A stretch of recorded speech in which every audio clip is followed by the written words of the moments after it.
The holiday season brings families together. It gives us a reason to gather and to be thankful.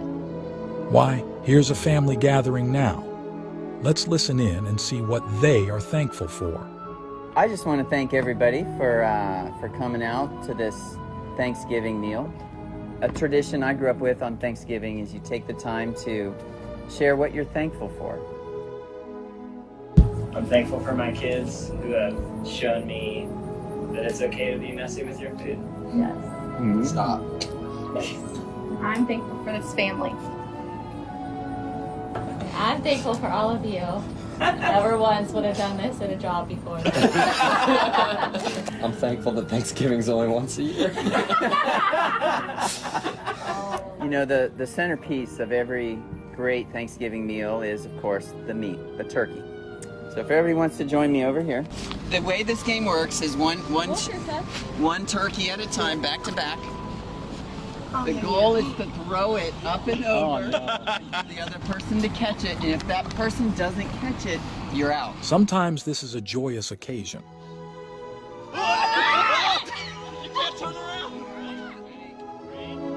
Other times, not so much.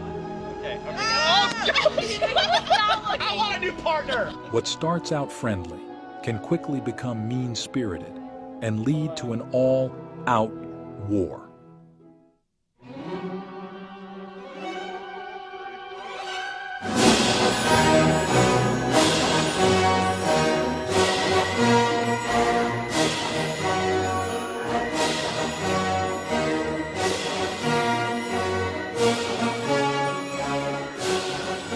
But what if there's a different battle actually taking place? What if it's a spiritual battle against a spiritual enemy? The one who seeks to steal, kill, and destroy. That calls for a spiritual strategy. What weapons does God give us to keep our hearts protected from bitterness and fear? How do we come out of the holiday season as victors, not victims? How do we prepare for battle? That was a lot of fun. And as a staff culture, we did a food fight. And I don't know if you noticed how clean I was at the end. I was the designated driver for the mattress surfing war that took place, and you didn't get to see any of that footage, but we really had fun with that, and it's important to be able to laugh, and to do that today was we're kind of tackling a pretty heavy, pretty serious topic that truly can be literally a matter of life and death. The holidays are wonderful, and there's so many things. They're meant to be this gift, but they often feel, I should say, more like a curse. Because there's a lot of heartache and hardship that is associated. Of course, we're stressed and we're busy and we got a lot going on, but there's a lot of conflict and friction and frustration that can emerge amidst the family gatherings, or the feelings of loneliness and sadness and the deep pain that is associated as well. And even just, I was thinking about this, even just going back to certain places or being around certain people can trigger some pain from our past. And it's really crazy, like if you do a little bit of soul archaeology, excavating, you can find all these sub-layers of thoughts that are going through our minds. Maybe you've thought something like this. I am not looking forward to the holidays. I hate this time of year. I don't even want to think about it. No one invites me. I am no so one likes depressed. me. No one wants me. I'm I'm not not good looking enough. so stressed I don't out. matter. I can't I'm stand being defective. around I am them. the I'm only just- one who can do crazy. it. He started It'll it. It's never my change. responsibility She's to make sure impossible. everyone It's gets hurtful. along. Who I hate cares the anyways? house needs to be perfect. They will suffer the for food this. needs to be perfect. No one is I going to have ever to forgive be you. See me perfect. struggle. Remember what you did. I won't share what's really going on. You should be ashamed. Just suck it up. And you can never change it. Pretend it doesn't hurt and go on. You will always suffer. I don't have time for emotions. Come on, grow up. Be tough. Be strong. Don't be a baby. So there's a big battle going on in here. Yes, we look at the news and we see about conflict and all that stuff out there, but today we're focusing in at the end of this 3-week series on what the Bible calls or describes as spiritual warfare. Jesus taught that there is an invisible thief who is looking to steal and kill and destroy the things that we as human beings crave. We crave a whole identity, and he wants to steal that. We crave hope for the future that's bright. He wants to kill that. We crave and long for a sense of meaningful purpose and significance in the world, and he wants to destroy it. He wants to rob us of joy. He wants to wreck our relationships. That thief that Jesus is talking about can also be called the devil or Satan or the evil one or the enemy, this spiritual force of darkness. And Scripture's clear, we do not wrestle against flesh and blood. And you might think, you haven't met my Aunt Matilda or something. Sorry, Matilda, I hate when I use a name, but you haven't met so-and-so. And here's what I want to say. It does feel like the battle is against people. But there's a spiritual realm underneath it. And my best analogy for this is Venom in the Spider-Man story. If you're familiar with this alien that's sort of symbiotic, that kind of this black amorphous liquid-like thing that could take over a person and actually use them to do its bidding. I do think in the spiritual realm that is something like the way the enemy works. He feeds on our fleshly appetites. He wants to come in and take up occupation to use us to do his bidding. And so when we come face to face in struggles with other people, in one sense, it's a physical person, but in another sense, it's somebody who's hosting evil influence. And so I believe there's sort of degrees of influence that demons or the demonic realm can have and plague people, from the everyday, daily assaults of temptations, lies, and accusations that 100% of us experience, like those voices that we just heard that are going on and playing in the subconscious of our minds, to more serious footholds, which can lead to what the Bible calls satanic strongholds. And then there's the story of Judas, who literally had Satan take up occupation within him. And so I believe that the spike in enemy attacks that some of us have been experiencing, even in the last couple weeks since we've started talking about this, they make so much sense. Think about it. An army patrol that is out and discovers an enemy enclave that's been hiding in secret, waiting to attack, is going to experience a firefight. There's going to be a conflict as these two forces collide. And that's what's going on. But we are not unaware of the enemy's schemes. Part of what we've been doing these last couple weeks is we've been setting them out in the open. And we're being equipped. We're being equipped to not only detect, but to defend ourselves against them and to fight on behalf of other people. And so today's message, to culminate this series, is called The Power of Praise. And I want to ask you a question. Here are two pictures. Which of these is a better reflection of praise? Is it like this, this kind of dance, or is it artillery shelling? Here's another one. Is this one on the left dancing, or warfare a better reflection of praise? Today we're talking about how worship is a weapon. Many of us think worship, that's we sing a couple songs before the sermon. Not today, but we normally sing a couple songs. That's worship. Or we think, that's the background music that kind of sets the vibe and sets the tone. And yeah, those things can be called worship. But what we're looking at is how the Bible describes worship as a very dangerous weapon. It's defensive in that it protects our hearts and our minds so that we don't make missteps in our actions, words, and in relationships. But it's also an offensive weapon, that when mighty men and women of God walk into the room in a spirit of worship, there's a power encounter, and God's power pushes back the enemy and the evil one. So what does the devil see when we worship? Does he see something like this? People verbally or even physically expressing their worship in words? Or does he see this? Does he see down the barrel of a gun? This is the idea of what we're talking about. I think it's both. I think when the enemy sees us proclaiming our praise and worship to God, he does see a mouth that's open. But just like the book of Revelation at the end of the Bible describes Jesus in fearsome warrior form with a double-edged sword coming out of his mouth, in one sense, our words are weapons or artillery that mows down the evil forces in the darkness that's trying to take us down, as we said, to steal and kill and destroy. And so please understand, when I'm talking about worship, it is much bigger than singing or praising God verbally. It's a whole life response. It's a surrender. The word worship in the Old Testament in Hebrew means literally to bow, to kneel, to prostrate oneself before God. So it's a whole life surrender, but we're zooming in on the verbal declaration of praise aspect of worship. And this isn't just like magical, superstitious. If we're just playing worship music, it'll scare and ward off demons. No, that doesn't happen. That's like having a loaded gun laying on the table when an attacker comes into your house. It's not going to do anything on its own. We have to pick it up and use it to defend ourselves. And so we're talking about the proactive engagement with praise and worship as a weapon today. And this is our challenge, to use praise to defeat the enemy.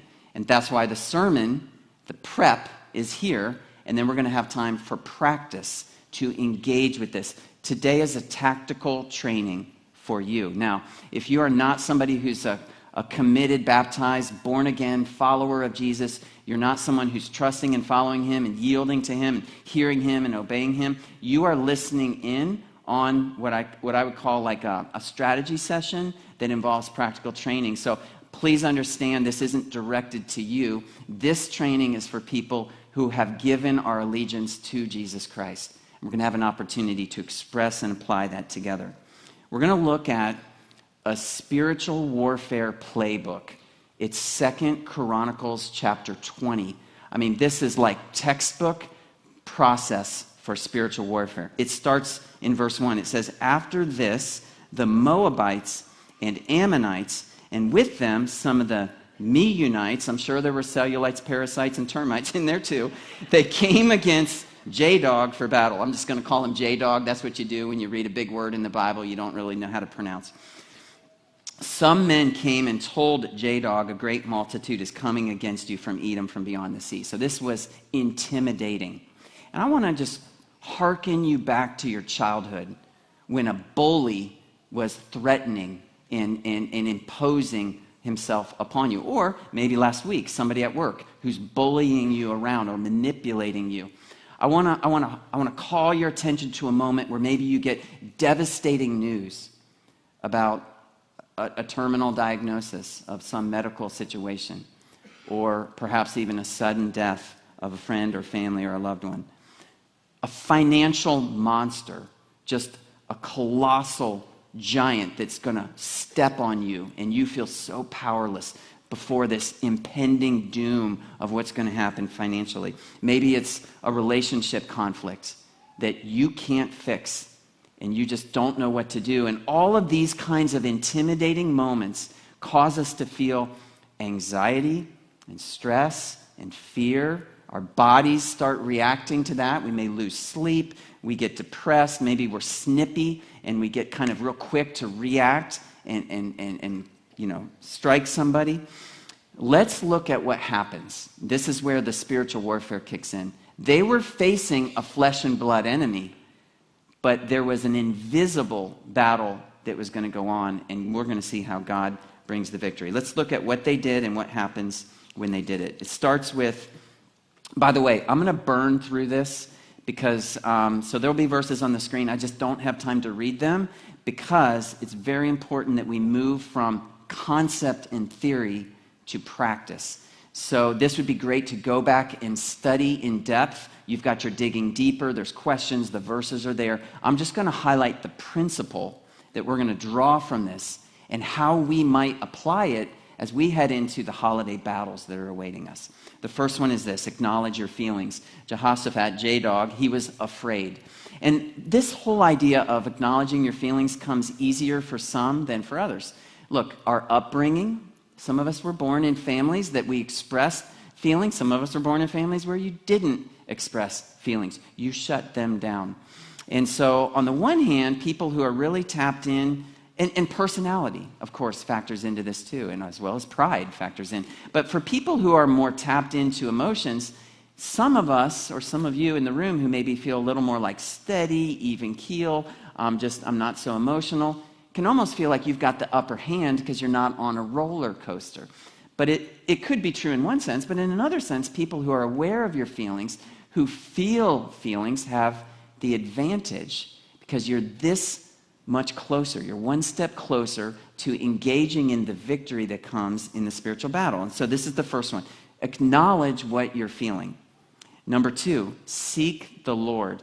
When there is any kind of an intimidating threat coming at you, externally or internally or both, acknowledge how it's making you feel and then set your face to seek the Lord. And there are some practices that go along with that to make it less ethereal or, ambivalent. What does that mean?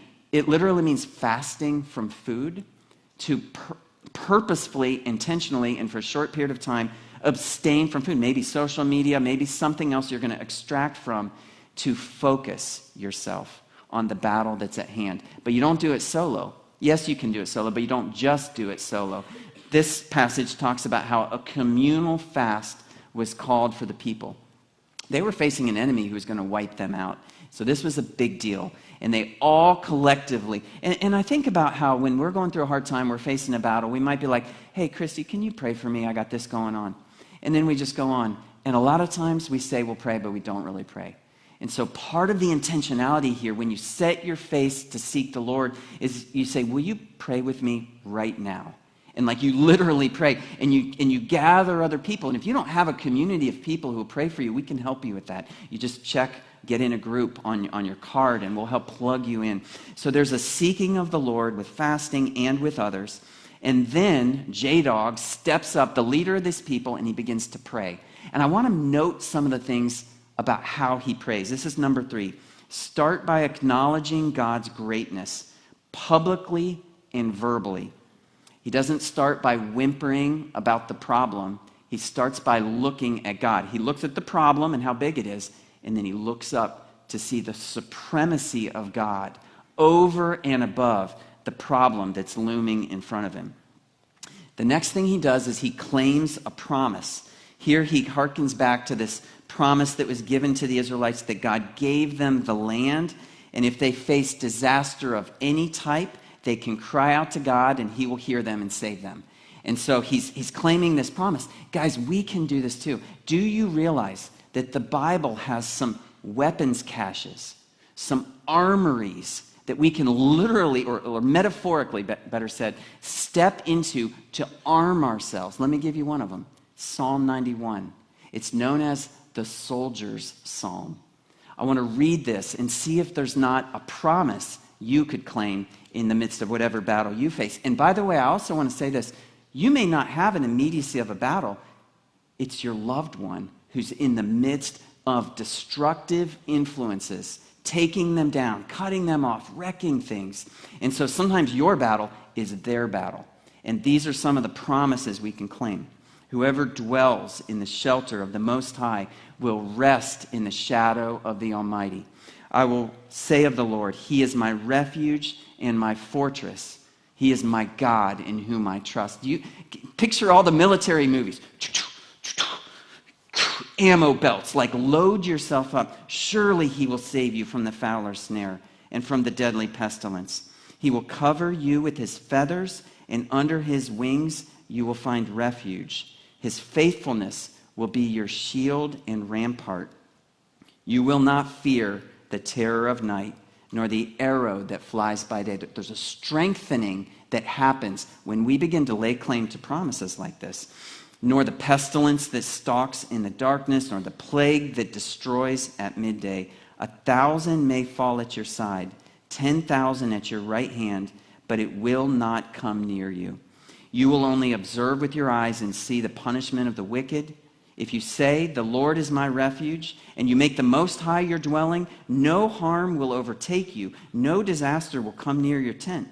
For he will command his angels concerning you to guard you in all your ways. They will lift you up in their hands so that you will not strike your foot against a stone. You will tread on the lion and the cobra. You will trample the great lion and the serpent. Because he," you could say she here, "because he or she, because I love you, says the Lord, says us to the Lord, I will rescue him. I will protect him, for he acknowledges my name. He will call on me, and I will answer him. I will be with him in trouble. I will deliver him and honor him. With long life will I satisfy him and show him my salvation." You might be reading this and thinking, come on, the Bible doesn't give me a guarantee that I'm never going to get sick. The Bible doesn't give me a guarantee that I'm never going to die. And I would say, wrong. You are invincible. You are immortal for every purpose of God that's been allotted for you in this life. We take such a narrow, shallow, short-term perspective. Yes, we want to claim God's power in the immediacy of the battles that are in front of us, but we pan back. We see the big picture of how it all plays out over time. And you better bet we can claim all of these. I will be whole. I will be complete. There is no harm that's going to befall me. I will step above the enemy and all of his attacks. That is absolutely true in an eternal sense. And so we lay claim to these promises. The next thing we do is we get specific about naming the threat. And this is where our guy, J-Dog, specifically says, God, here's what's happening. And I think this is where we, in our prayer time, we acknowledge God's greatness, we acknowledge how we're feeling, and we specifically say, here's the threat. Here's the thing, anxiety, fear, dread, whatever it might be, one of the ways it gets the upper hand in our lives is by keeping us kind of clouded in this ambiguous sense of foreboding of what's to come. But God wants us to begin to get very specific about the nature of the threat. And so we need God to help us discern, God, what am I afraid of? Why am I so anxious? Why am I so stressed out right now? And to begin to ferret out and focus on the details of the enemy's attack.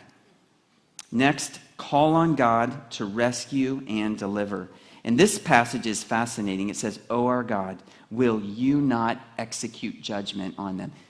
Philosophical question, is it appropriate for us to ask God to execute judgment on the haters, the people that are attacking, the people who are making our lives miserable, who are hurting us and hurting others?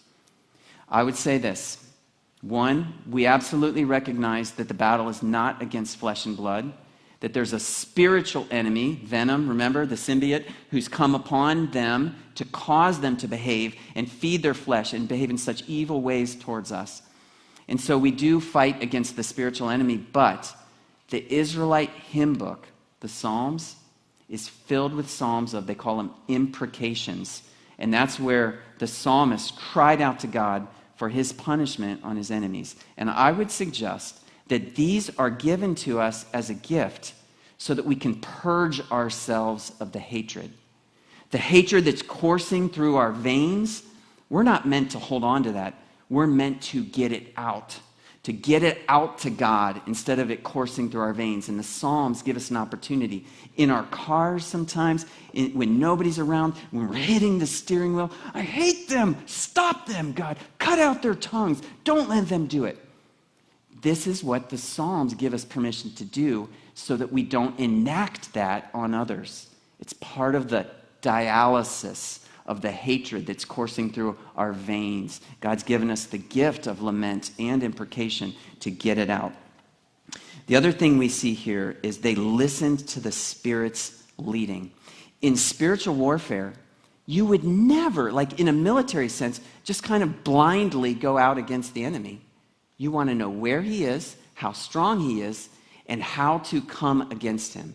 And what's so cool about this passage is God stirred up one guy, Jehaziel, and Jehaziel stands up and he begins to give this challenge to the people. He says, "Thus says the Lord God, do not be afraid and do not be dismayed at this great horde, for the battle is not yours, but God's.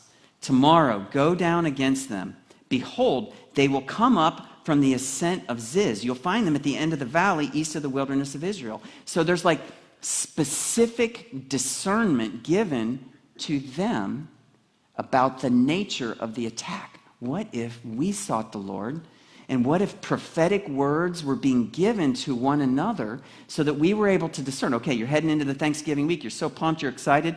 Beware, there's going to be attack. It's not going to come at Thanksgiving. It's going to come the day after. You're going to have thoughts bombard you, and it's going to cause you to want to just give in to fleshly impulses because you felt like nothing when so-and-so might make a comment that makes you feel like you're nowhere near where you should be in life, blah, blah, blah, blah, blah. I'm just saying this is an example of how the Holy Spirit can give us detailed preparation,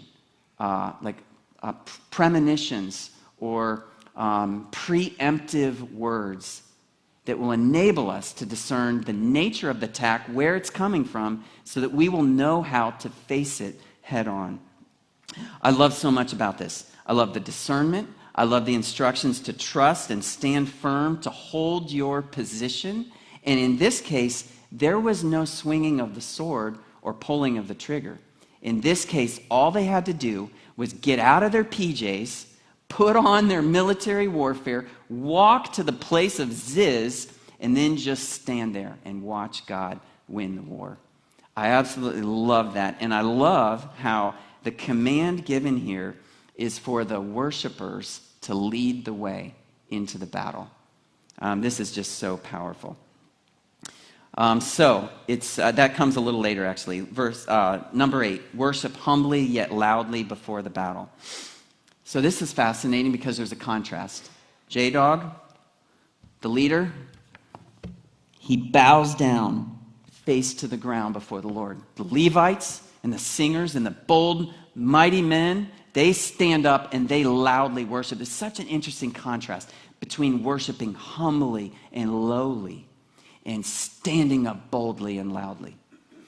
I got to tell you guys, as I was prepping, I felt a deep sense of Holy Spirit conviction that I have not done everything I can do as a leader here to create a context when we come into this preparation for battle, which is a battle and is also a celebration of the victories of the battle. It's a combination. I have not created a context. I have not done everything I can do, let me say that, to create a context to normalize biblical worship. Instead, it's been so easy to create a context of passive spectators for a concert happening on the stage. And I literally felt like God told me, remove the front row, go to Harbor Freight and buy those foam things that people can kneel on and establish as normative freedom to stand up boldly and loudly and even to come forward in the front and even to kneel down and bow down before the Lord. And I felt like the Lord was saying, it will no longer be deemed weird as if somebody's crazy to come kneel before the Lord at an altar in the midst of a warfare, because this is normative worship in the context of war. So I'll share more about that in a minute. I love how they worship their way into battle. And this is what I mentioned earlier. I kind of got the order mixed up. They put the worshipers, Caleb, Maddie, Josh over here. We got you guys are in the front, and they weren't just human shields.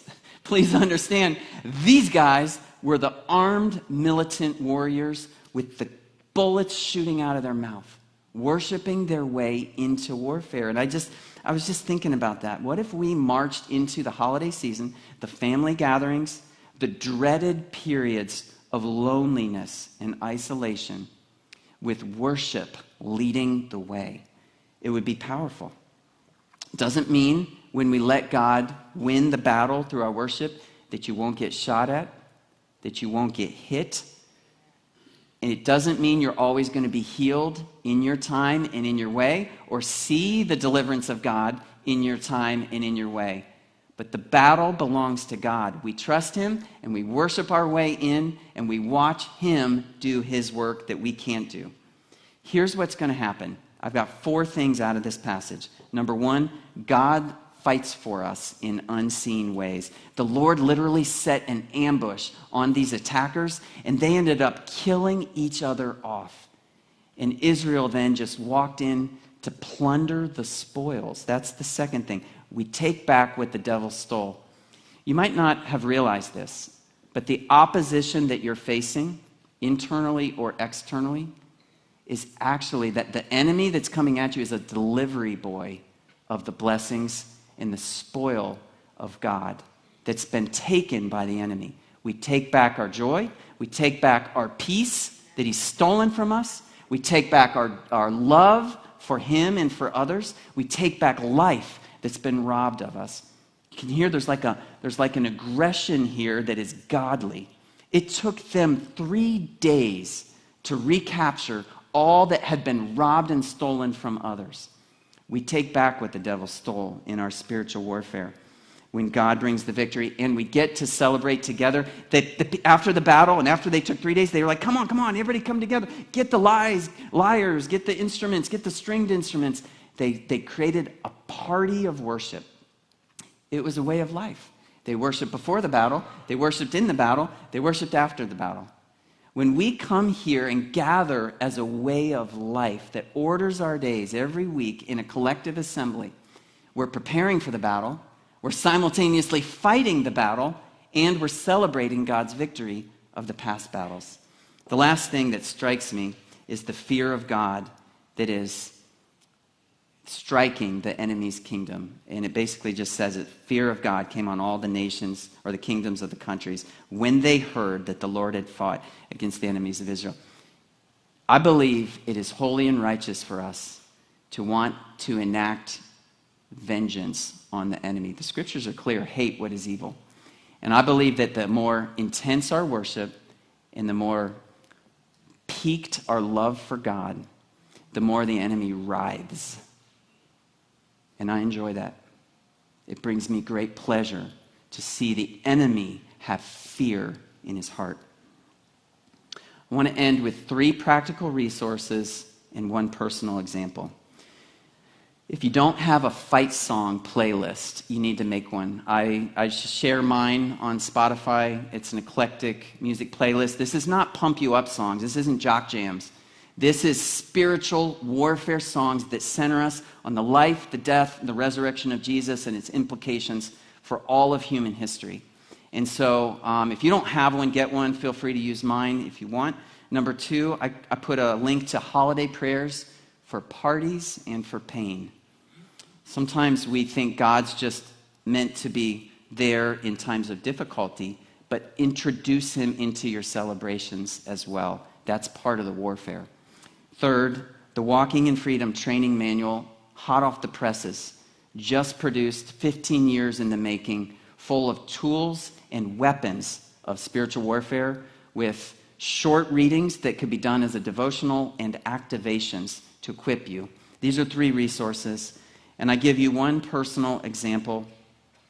And I give you this, I really hesitated on whether I should do this. I give you this to clear up some potential misconceptions. Praise and worship, it's not something you do because you like to sing or have a good voice. I have neither. I don't enjoy singing naturally. I don't have a good voice. And it's not something you do when you're feeling happy. This is like a straight up guerrilla warfare in the midst of a street fight. And sometimes it's gritty, and it can almost seem a little inappropriate in the intensity with which it comes out. I'm not talking about playing music, I'm talking about shooting spiritual warfare at the enemy. And I want to just call up the warrior in all of you for the battles that you are facing or you will face. It was 5 years ago. Our daughter suddenly died in an automobile accident at 16. And it was a war. It has been a war, a spiritual war for us. But early on, we felt like God was calling us to have a tangible memorial to God's ability to bring life out of death. And so we were led, we believe by God, to cremate Kayla's body and to plant a ginkgo tree in the ashes in our side yard. And so on that Saturday morning, I got out my shovel, and in a sense, I dug my daughter's grave. And it was one of the hardest things I've ever done. And it brought tears to my eyes to watch this video I filmed 5 years ago. And it stirred me up again. Let God use it to activate you. Watch this. The Lord is the strength of my life. Whom shall I be afraid? When the wicked, even my enemies and my foes, came upon me, they stumbled and fell. Though a host should encamp against me, my heart shall not fear. The war should rise against me. In this I will be confident. I've got a promise. Turning back is not an option. There's a calling on my life, and I'm not about to drop it. I got this. For this I was chosen. The final word over me was spoken before I was born. I have a purpose that goes far beyond what I want, what I feel, what I see, what they say cannot be.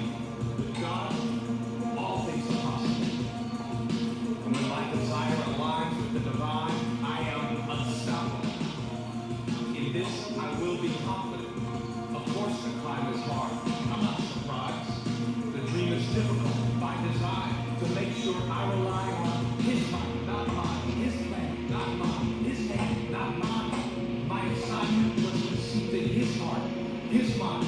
And the blessing ahead will always be greater than the battle behind. So this is not the time to compromise or entertain 1,000 lies and a million reasons why I can't, or it won't, or it's not, or I'll never. I've heard it before, so shut up, devil. God didn't say He'd make it easy. He said He'd make me better, make me strong, and give me grace to carry on. No matter what the opposition, I only need one weapon.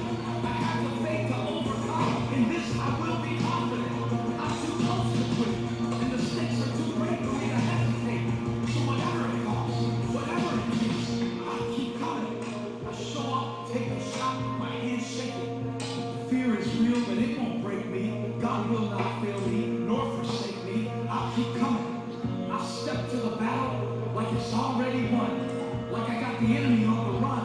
I speak and believe like it's already done. In this, I will be confident. He gave me a promise. He gave me a call. I know that He's able to keep me from falling. I focus my hope. My excuses are gone. The Lord to prove the power of God is all. He gave me a promise. He gave me a call. I know that He's able to keep me from falling. I focus my hope. The past is gone. The Lord to prove the power of God is all. In this I will be confident. The time is now.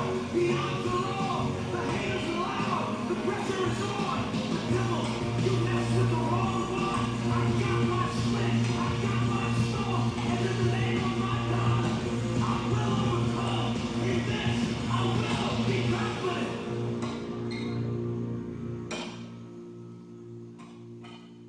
I will.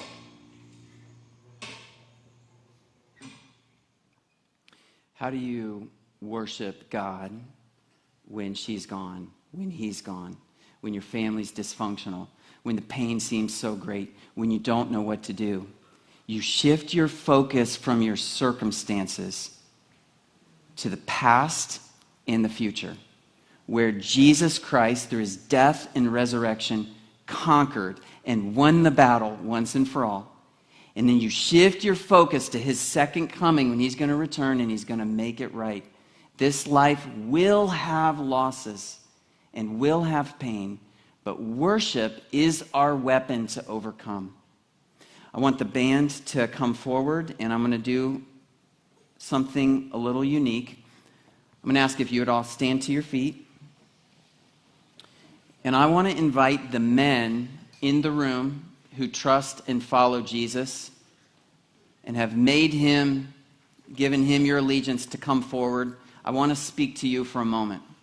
Men in the room who trust and follow Jesus, please come forward, younger, older. This is a moment where I'm calling you to step out of your comfort into your calling.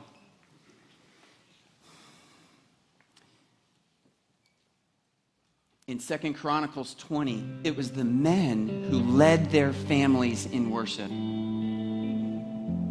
with their wives and their kids beside them. The devil is afraid of men worshiping God passionately. That's why he tries to stop us from doing it.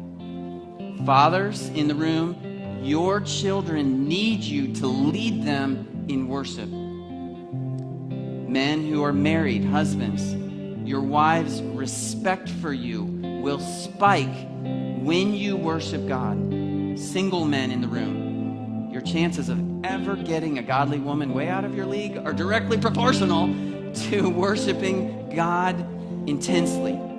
I know that women are more expressive, generally speaking, than men, but I don't accept that as a reality because I care more about what God wants, not what feels comfortable to me. Does that make sense? I read somebody who said, getting out worshiped by your wife is like getting out bench pressed by your wife. It doesn't mean you're not a man. You're just not the kind of man you want to be. And look, too often in services, our wives and our kids are worshiping and we're just standing there silent.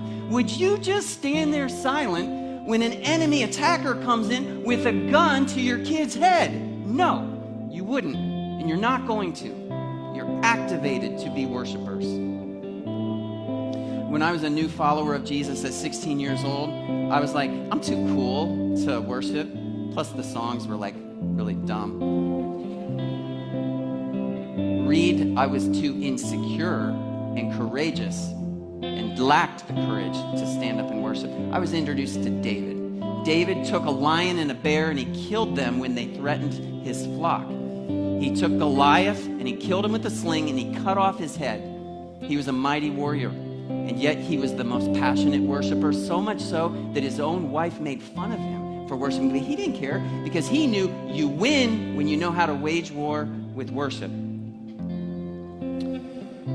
I want to invite you to press through your apathy and your pain to worship God and wage war. Here's how it's going to work. The band's going to lead us now. You're already up here, so you might as well stay up here.